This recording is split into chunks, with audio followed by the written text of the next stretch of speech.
Olá pessoal, estamos de volta aqui. Agora nosso módulo 5, módulo de organização.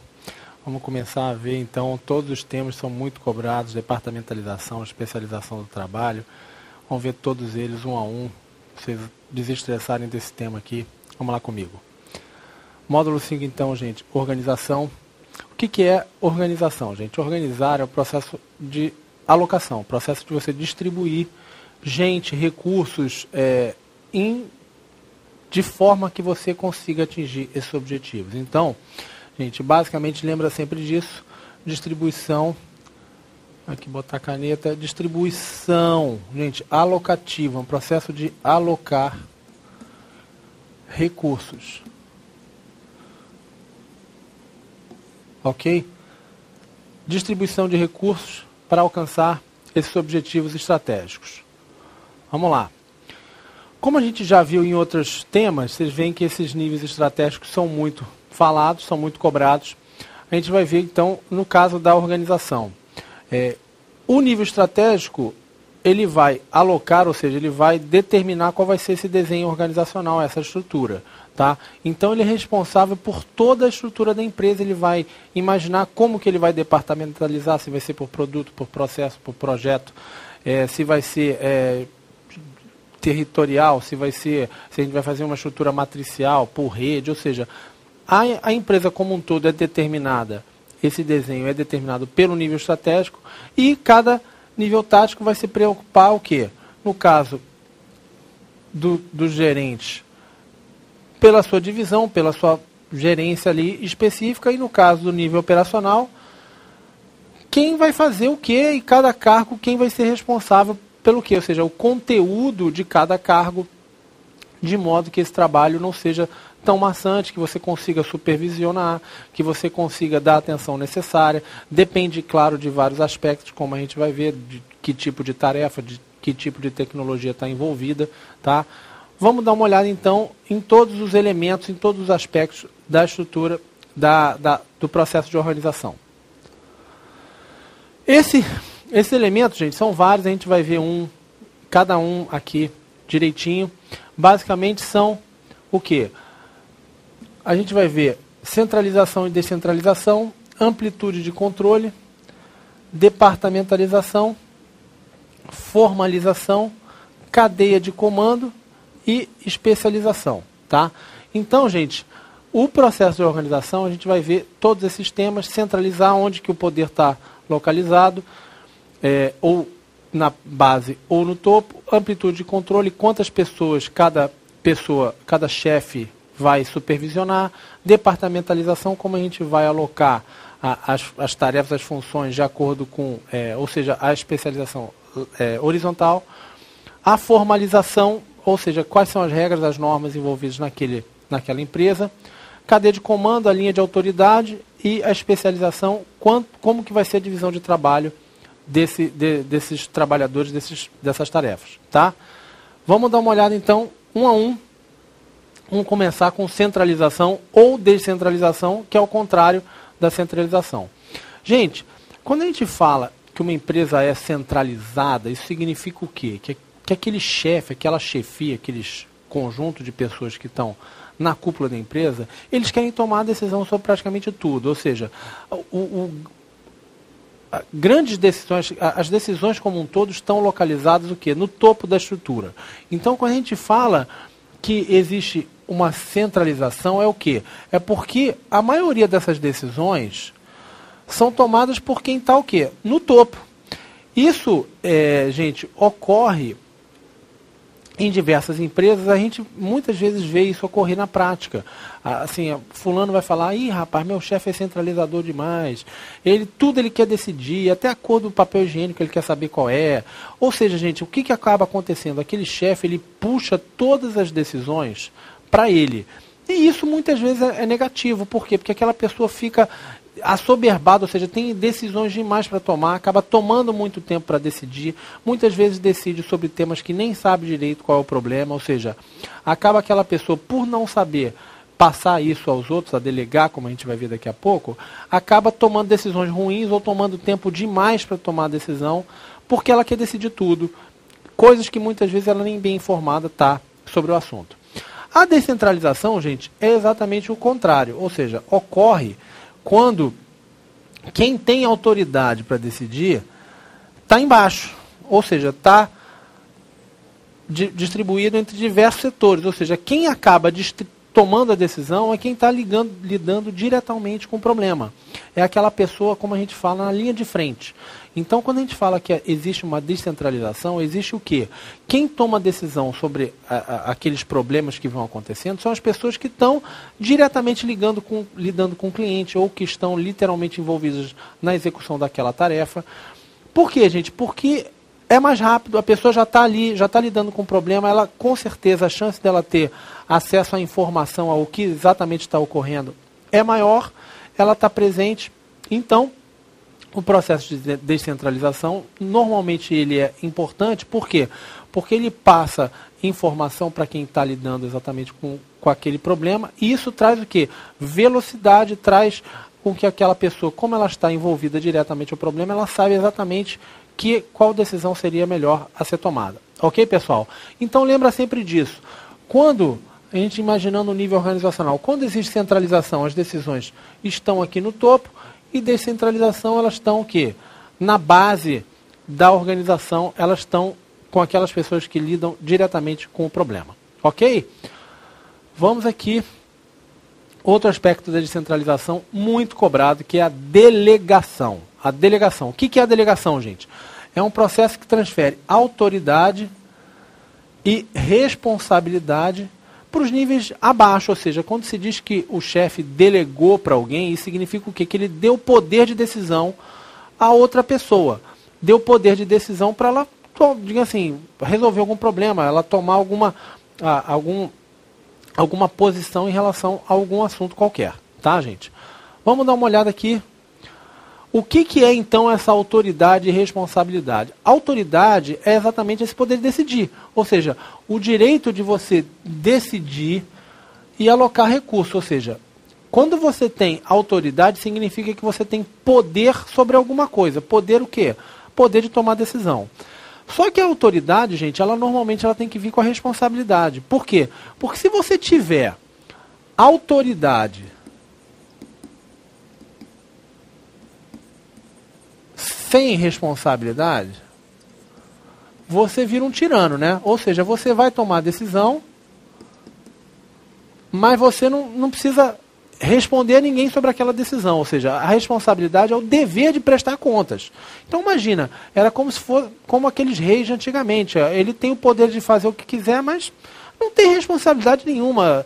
Se acontecer algo de errado, ele não é culpado de nada, tá? Ou seja, a responsabilidade ela tem de vir atrelada, a autoridade tem que vir atrelada à responsabilidade. Por quê? Porque se tiver responsabilidade sobre um problema sem autoridade, também fica o quê? Difícil de você fazer o seu trabalho. Imagina que você tenha que responder sobre alguma coisa, mas que você não tenha nenhum poder sobre aquilo. Ou seja, como é que você vai responder sobre uma decisão que você não tem poder de tomar? Ou seja, fica difícil, você vai ter que conseguir resolver aquele problema através de um convencimento, através da persuasão. É muito mais complexo. Ou seja, o normal é que você não só dê autoridade, mas como você dê responsabilidade. Ou seja, que aquela pessoa tenha o poder de decidir e que vai ser responsabilizada por aquela decisão que ela tomar, tá? Porque também dar responsabilidade sem dar autoridade também não faria sentido. Ok, pessoal? Vamos começar a dar uma olhada, ver como isso é cobrado, como esses temas têm caído em prova de concurso. Questão número 1, então, questão da Sesgran Rio. DNPM, Gestão Institucional, 2006. Centralização versus descentralização tem se caracterizado como um dilema para os administradores. Decidir o princípio a adotar depende das circunstâncias que envolvem as organizações. A direção de uma unidade de pesquisa, por exemplo, resolveu adotar a descentralização de autoridade como forma de administrar, pois Vamos lá. Pessoal, vamos dar uma aqui. Qual é a grande vantagem, então, gente, da descentralização? da delegação e da descentralização? Gente, quando você delega, você está buscando o quê, gente? Mais flexibilidade, como a gente falou. Quando você delega, você torna o quê? Mais fácil a adaptação daquela empresa aos seus desafios. Ou seja, em vez da informação ter que ir lá para cima para aquele chefe que aquele chefe decida, a pessoa rapidamente já resolve o problema, tenta se adaptar àqueles problemas que vão aparecendo. Facilita, então, o atendimento às demandas dos clientes.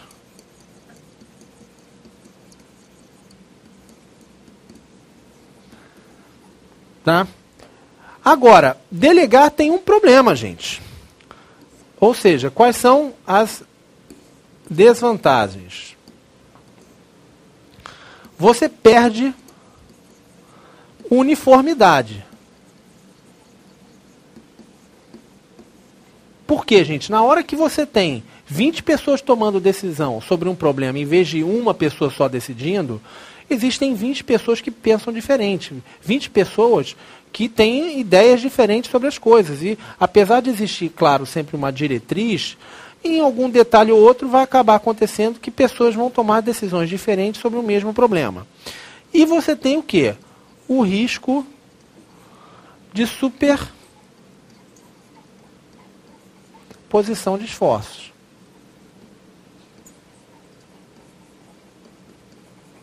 Ou seja, você pode ter uma situação onde existam 2 ou 3 pessoas tentando resolver o mesmo problema ao mesmo tempo. Tá? Então vamos lá, gente, ver então o que ele está falando aqui. Está falando de centralização e descentralização. E o que ele está querendo dizer é o seguinte: esse chefe resolveu descentralizar como forma de administrar, pois, letra A, decisões são tomadas pelos que têm visão geral da empresa, gente. Aqui, visão geral. O que é que tem visão geral, gente? Quem tem visão geral é o nível estratégico. Então, essa alternativa aqui não faz sentido. Vamos lá para a letra B de bola. Decisões são mais consistentes com os objetivos gerais da organização. Também, aqui, quem é que está preocupado com esses objetivos gerais, gente? Nível estratégico. Ou seja, quem tomaria esse tipo de decisão seria no modelo centralizado, seria a cúpula. C. Esforços duplicados de vários tomadores de decisão são eliminados? Não, é exatamente o contrário.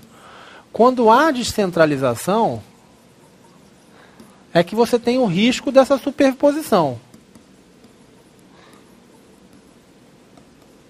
Ou seja, na hora que você delega os esforços, digamos assim, o risco dessa superposição não é eliminado, é exatamente aumentado. D. Tomadores de decisão são os que têm mais informação sobre a situação. Agora sim. Ou seja, você, na hora que você delega, você faz o quê? Que quem toma a decisão, quem vai tomar aquela decisão é aquela pessoa envolvida com o problema. Ou seja, a chance dessa pessoa ser melhor informada é muito grande. Vamos ver então aqui a letra E, o que está errado.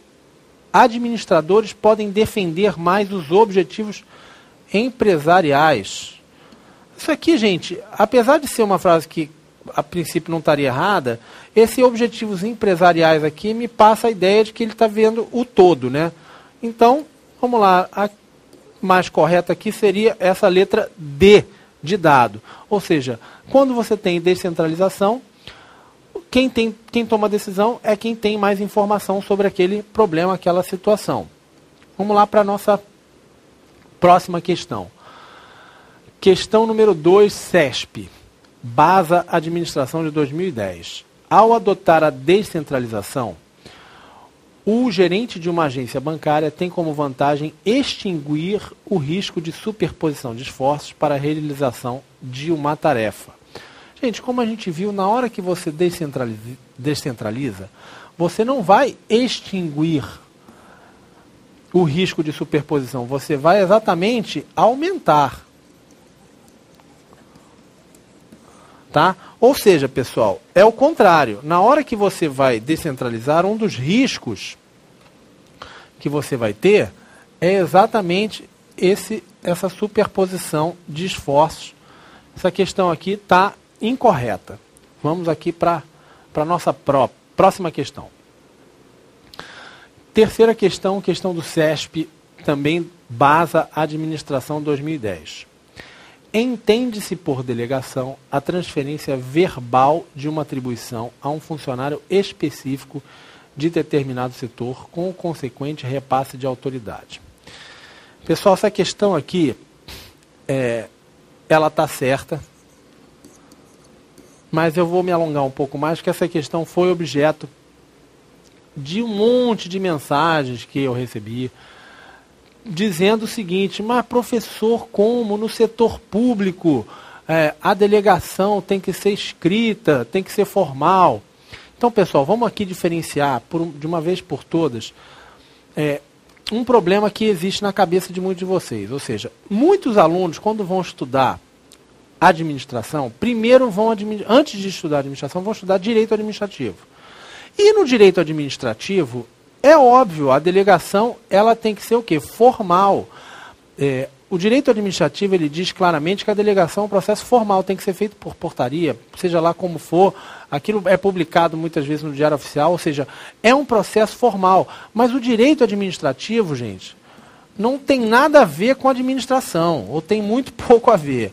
Direito administrativo, gente, são as leis que regem. Espera um pouquinho.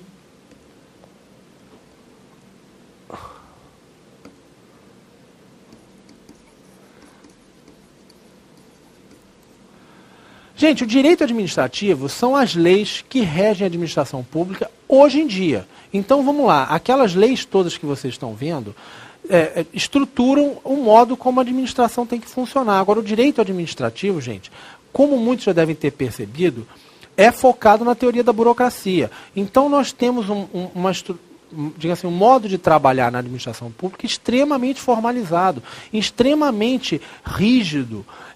Tudo é formal, tudo tem que ser por escrito. Então, o que acaba acontecendo? É uma maneira, digamos assim, das teorias, como a gente viu no módulo 2, de se trabalhar. Mas não quer dizer, digamos assim, não é porque no direito administrativo hoje diz que o processo de delegação tem que ser formal, que isso tem que, digamos assim, que isso é o fato na administração. Ou seja, existe diversas teorias hoje mais modernas que dizem que isso pode ser muito bem ser informal, ou seja, ser verbal. E isso efetivamente ocorre. Então vamos lá, por exemplo, se essa frase cair numa prova de direito administrativo, você pode marcar, digamos assim, está errado, porque com certeza no direito administrativo isso estaria incorreto. Na administração, pessoal, pode muito bem ser feita a delegação de modo verbal. Imagine que você trabalha numa empresa privada, por exemplo, e seu chefe liga, fala: rapaz, eu estou aqui numa reunião em São Paulo, não vou poder ir, por exemplo, no encontro com os sindicalistas, você, por favor, vá lá, me represente, tome lá, se eles te oferecerem tal, você toma a decisão que for importante lá, claro, dentro de parâmetros. Ele está te passando o quê, gente? Ele está te delegando. Ele está te delegando aquilo ali. Imagina se você virar para o seu chefe e falar: não, chefe, isso não passou no memorando da empresa, isso não foi publicado, não vou nessa reunião, não. Rapaz, você está demitido. Ou seja, isso na vida normal, gente, na administração de empresas como um todo e em outros países, pode muito bem ser feito verbalmente, pode muito bem ser feito de maneira informal.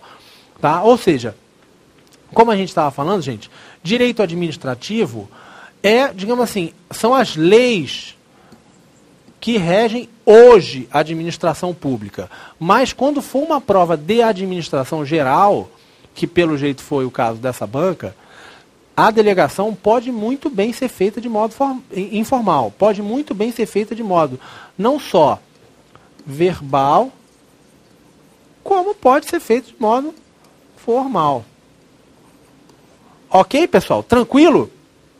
Ou seja, lembre sempre disso. Depois a gente vai ver melhor, quando a gente falar de formalização. O direito administrativo, ou seja, como a administração pública hoje ela é regida, é extremamente formal, é extremamente rígido. Por isso que, inclusive, as organizações públicas têm dificuldade de se adaptar a novos desafios. Por isso que acabam tomando decisões mais lentas. Mas isso não tem nada a ver com a administração. Ou seja, a administração geral pode ser tanto formal quanto informal, tá? Então, gente, questãozinha correta, não tem dúvida isso aqui. Pode ser, sim, por transferência verbal, a delegação, a atribuição de autoridade e responsabilidade. Ok, pessoal? Vamos para a próxima, aqui, próximo conceito de especialização do trabalho. Gente, especialização do trabalho tem relacionado diretamente com o quê? Com a divisão do trabalho. Ou seja, como que eu vou dividir aquelas tarefas para cada pessoa, para cada cargo? Tá? Ou seja, quanto mais eu divido, significa que o foco fica mais estreito. Como a gente viu naquele módulo de teorias administrativas, a gente falou de Taylor.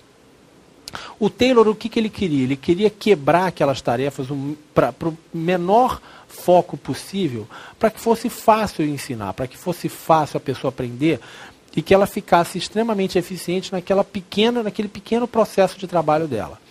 Agora, o que a gente vai ver, gente? Que a especialização ela tem digamos assim, na hora que ela é exagerada, o trabalho fica muito chato também. Ou seja, tem um aspecto de sensibilidade que o gestor tem que ter para que a especialização não seja exagerada e faça com que o trabalho fique extremamente chato. Ou seja, é claro que alguma especialização você tem que ter. Nem todo mundo vai saber sobre tudo, ou ser bom sobre tudo na empresa. Ou seja, a especialização ela é benéfica até certo ponto. Vamos ver aqui no gráfico que está falando aqui de produtividade e de especialização. Então, na verdade, até certo ponto, a produtividade vai aumentando com o quanto você vai especializando. Então, por exemplo, vamos imaginar, por exemplo, um setor de energia. A pessoa, óbvio, que não vai saber tudo de energia, de todos os temas que são ligados à energia. Então, por exemplo, você falar, então você vai especializar sobre petróleo, porque você já diminuiu o foco. Aí assim, não, você não vai especializar sobre petróleo, vai especializar sobre exploração abaixo do mar, águas profundas. Então já diminuiu o foco mais ainda. Vai diminuindo até que certo ponto que o cara, não, ele só sabe de broca. Ou então ele só sabe daquele tipo de óleo que serve na broca tal. Ou seja, vai chegando a um ponto onde a especialização, ela faz o quê, gente? Ela se torna tão, o cara sabe tão pouca coisa, ele faz um negócio tão específico, que fica chato, que fica pouco desafiador. Com pouco tempo ele já dominou aquele assunto. Ele já, como a gente falou numa linha de montagem, você fica ali só apertando parafuso, chega uma hora que você não aguenta mais olhar para aquele parafuso. Tá? Então, a especialização do trabalho, ela é importante, até certo aspecto ela te traz benefícios, mas chega um momento que ela, sendo exagerada, ela vai te trazer o quê? Vai te trazer uma acomodação, vai te trazer, uma falta de motivação, uma falta de comprometimento com aquilo que você está fazendo. Ok, pessoal? Vamos lá, então, dar uma olhada em cadeia de comando, gente. Cadeia de comando vai mostrar o quê, gente? É a linha de autoridade. Quem manda em quem? Ou seja, se você fala que existe uma cadeia de comando, você diz o quê? Você está mostrando exatamente quais são como que a linha de autoridade funciona naquela empresa. Mostra o quê? Quem é subordinado a quem, e é baseado, gente, no princípio da unidade de comando e no princípio escalar. Deixa eu dar uma olhada aqui. Aqui no gráfico mostra exatamente, ou seja, você teria aqui o gerente de cobrança. A quem o gerente de cobrança responde, gente? Ao diretor financeiro. E a quem o diretor financeiro responde? Ao presidente. Então, isso aqui, gente, seria, então, o quê? A linha de autoridade, tá? Agora, vamos lá falar... Deixa eu criar aqui uma página aqui.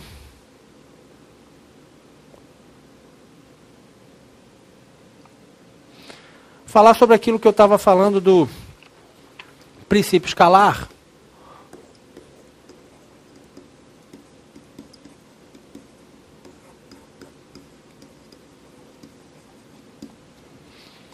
São o quê? Linhas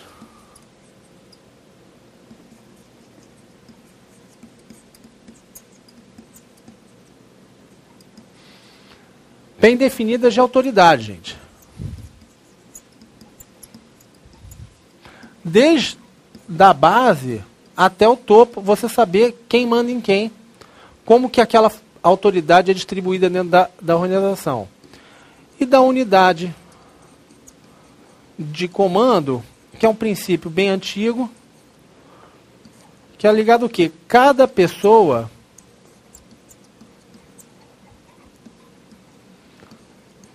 tem um e só um chefe. Ou seja, gente, a unidade de comando, que depois a gente vai ver que hoje em dia já é um pouco debatido isso, é a noção de que cada pessoa vai responder apenas a uma pessoa, para que você não tenha esses conflitos que a gente vai ver que existem outros tipos de estrutura, por exemplo, como a matricial, que você não tem essa unidade de comando. Ou seja, a unidade de comando é aquela situação onde, naquela empresa, você só responde a um chefe. Você só tem aquela pessoa onde você se reporta. Ok? Vamos lá, então, dar uma olhada na amplitude de controle, gente. Amplitude de controle é, digamos assim, se refere a quantos subordinados aquela pessoa consegue supervisionar, consegue controlar. Ou seja, amplitude de controle é quantas pessoas cada chefe vai ter subordinados a ele. O que a gente fala é o seguinte: quanto maior essa amplitude, mais pessoas então para cada gestor. Agora, essa estrutura, ou seja, quanto mais gente para uma pessoa aqui, mais achatada. Quanto menos gente, ou seja, se essa pessoa só tem 2 chefes, aí essa pessoa só vai ter 2 subordinados, a gente vai falar o quê? Que é uma estrutura aguda. Estruturas agudas, gente, vão trazer custo maior, mas as pessoas vão ter mais atenção. Estruturas mais achatadas, custo menor, e as pessoas recebem, então, menos atenção de cada chefe. Vamos mostrar aqui uma estrutura achatada. Então, como vocês estão vendo, cada pessoa tem diversos subordinados aqui. Isso é um exemplo qualquer, tá, gente? Então, assim, quanto mais gente atrelada a um único chefe, mais achatada é essa estrutura, tá? Qual é a vantagem dessa estrutura achatada, então, gente? Estrutura achatada vai te trazer menos níveis hierárquicos, vai te trazer menos custos administrativos e vai te trazer o quê? Menor atenção. Tá? O que acaba acontecendo, gente? Como é que uma estrutura dessa pode funcionar? O que impacta, gente? Fica mais fácil quando as pessoas estão todas... Deixa eu apagar isso aqui.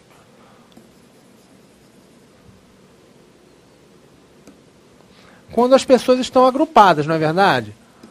Ou seja, quando as pessoas estão no mesmo setor, na mesma área, é mais fácil você supervisionar mais gente. Quando essas pessoas estão dispersas pelo estado, por exemplo, pelo país, fica mais complicado. E outra coisa, a comunicação é mais rápida.